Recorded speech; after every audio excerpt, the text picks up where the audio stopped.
Hi, I'm Brian Kleffer, and today I'll go over two common types of microscopes and the basic steps to operate each. There are two types of microscopes that might be in your classroom, the compound microscope and the stereo microscope. Here are some tips and tricks to help you successfully make the most of your microscope. First, let's talk about the difference between the compound and the stereo microscope. The compound is used to look at micro objects with higher magnification. And the stereo microscope has two eyepieces and two objectives so that you can see in stereo. The stereo microscope is used to look at macroorganisms. Let's talk about the stereo microscope in more depth. This microscope has a top and bottom light and is used mostly for viewing solid specimens. It is generally used in lower grades for looking at bugs and leaves, and in higher grades used for dissection and hands-on biology classes. It is used when low power is needed for macro viewing of specimens and slides.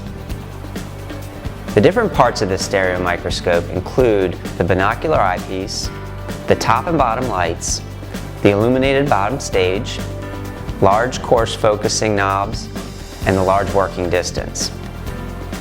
To use a stereo microscope, first set it on a solid surface and plug it in. Make sure the excess cord is out of the way. The first thing you should do is make sure that all the eyepieces are clean. You must have clean eyepieces in order to view a clear image. If your eyepiece is dirty, remove the loose dirt with a blower brush or camel hair brush. Then you can clean the eyepiece with an alcohol lens cleaning solution.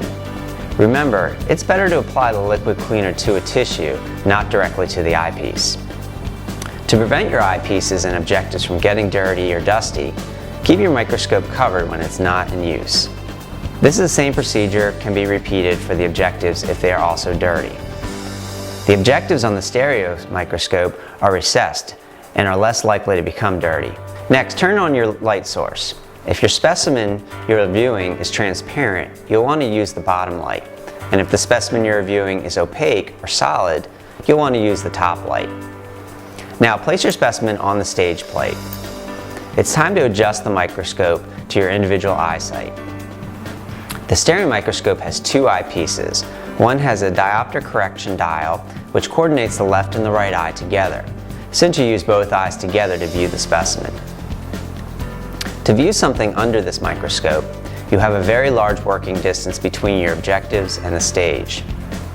On most stereo microscopes, you have two magnifications, a low and a medium power. Always start with the lower power first to center the specimen. You can then place a specimen on the stage.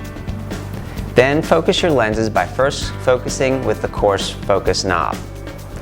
Because the stereo microscope deals with large specimens, it does not have a fine focus adjustment. Some stereo microscopes have a dimmer dial so that you can regulate the amount of light on the subject. Depending on your subject, you can use the top light, bottom light, or both at the same time. Then you're ready to view your specimen.